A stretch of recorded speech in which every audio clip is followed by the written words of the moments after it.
Hello everyone, Omnify here, and welcome to another video.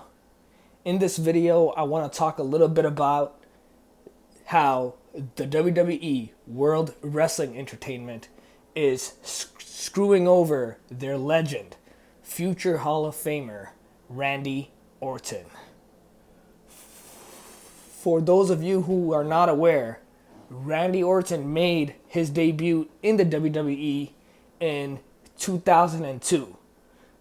So it's been 24 years, and I believe he still holds the record as the youngest world heavyweight champion in history of the company. He was 24 years old, I believe, at the time he had won his first world title. Randy Orton also had joined the company along with other superstars in 2002. John Cena, Brock Lesnar, and Batista in particular. So 24 years later, the only one who's still active is Randy Orton. All these other guys, Brock Lesnar, he just retired.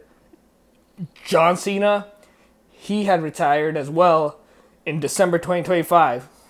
Brock Lesnar, he just, I believe, had his last match in WrestleMania a month ago in this year. Well, April 18th or 19th, 18th.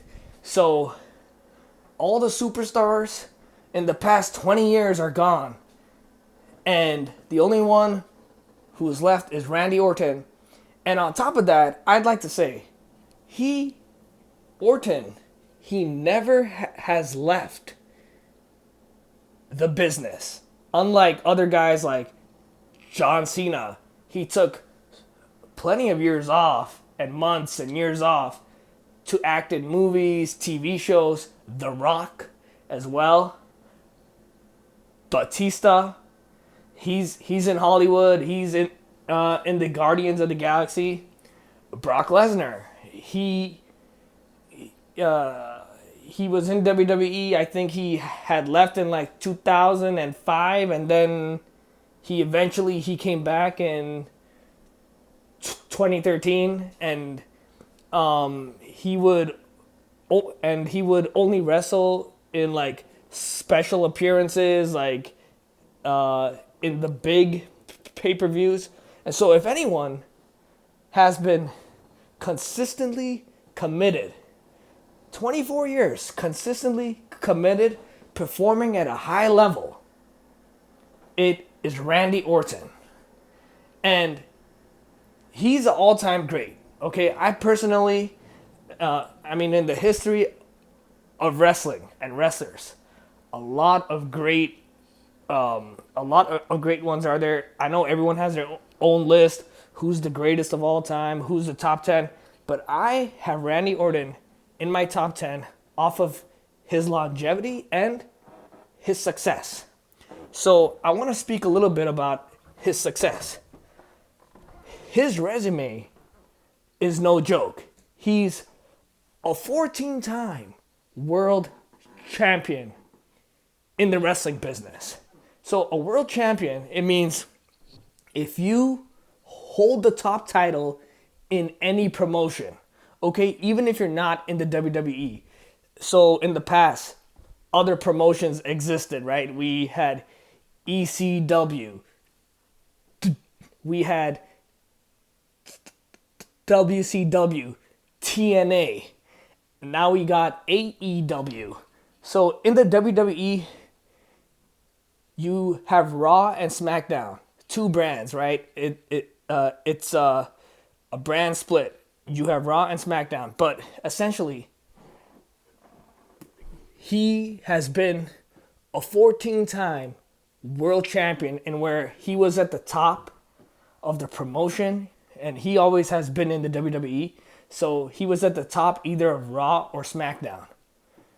So only two people are above him on this list.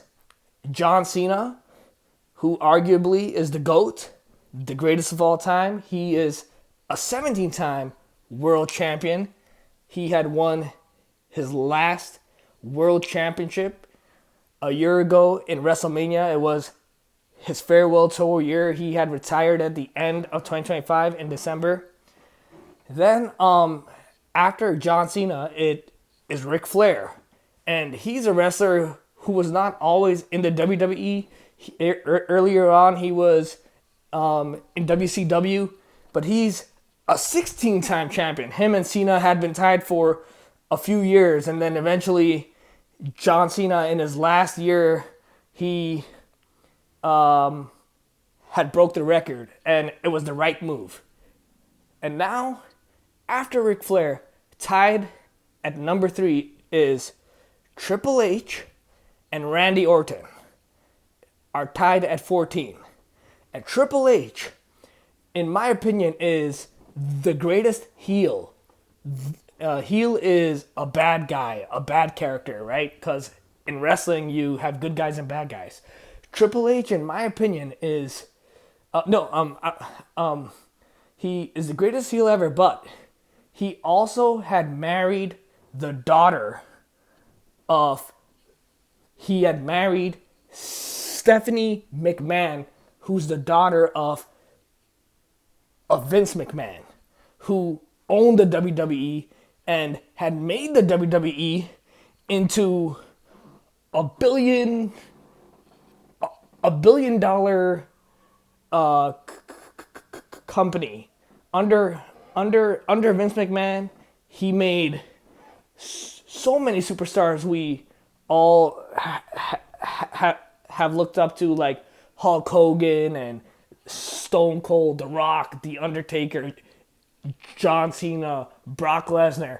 So Triple H, though, is now in charge of the creative because Vince McMahon, his father-in-law, is no longer he's no longer in the business. All that's a whole other story.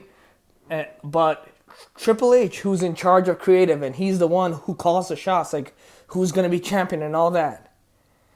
He needs to give Randy Orton a shot. I'm sorry. He has gave Randy Orton a shot. Like two times, I believe. Just in this past, in April 18th, the first night of WrestleMania, the main event of the first night, it was Randy Orton and Cody Rhodes. It was for the championship, the WWE Championship. And what happens? Cody Rhodes retains the title. Even though Orton is in his late 40s, his mid to late 40s, he's still, unlike a bunch of other guys who are around his age, he's still performing at a very high level. At a level where he can perform in main events and championship in these matches, and it looks good. Like it looks like he belongs at that level still.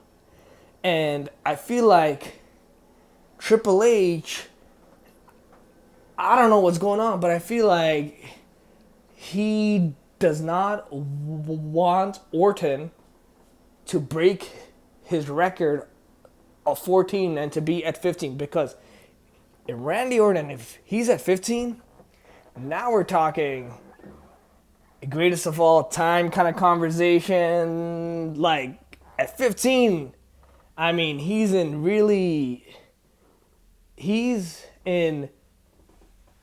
pretty rare air at that point.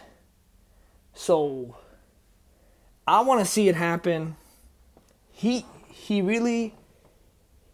deserves it. He's performing at that level still all these years. He is committed to his craft and the business. He's a superstar still, even though he's also a heel. Okay, even though he's also a heel, and that's another thing. Perhaps if Randy Orton, if he wins a 15th world title, would he be considered the greatest heel ever over Triple H? Like, is that it? But in any case, I believe with all the years he's put in, he has took care of his body as best as he can. his performance, his X factor as a superstar. Like, he has everything it takes still, and he deserves a title run. He does. And I want to see it happen, but it seems like these past couple of years he's been held back. The creative team and Triple H is in charge of that. Like, they have decided that he is not the champion, and he will lose in the main events as opposed to winning. So if you guys are into wrestling,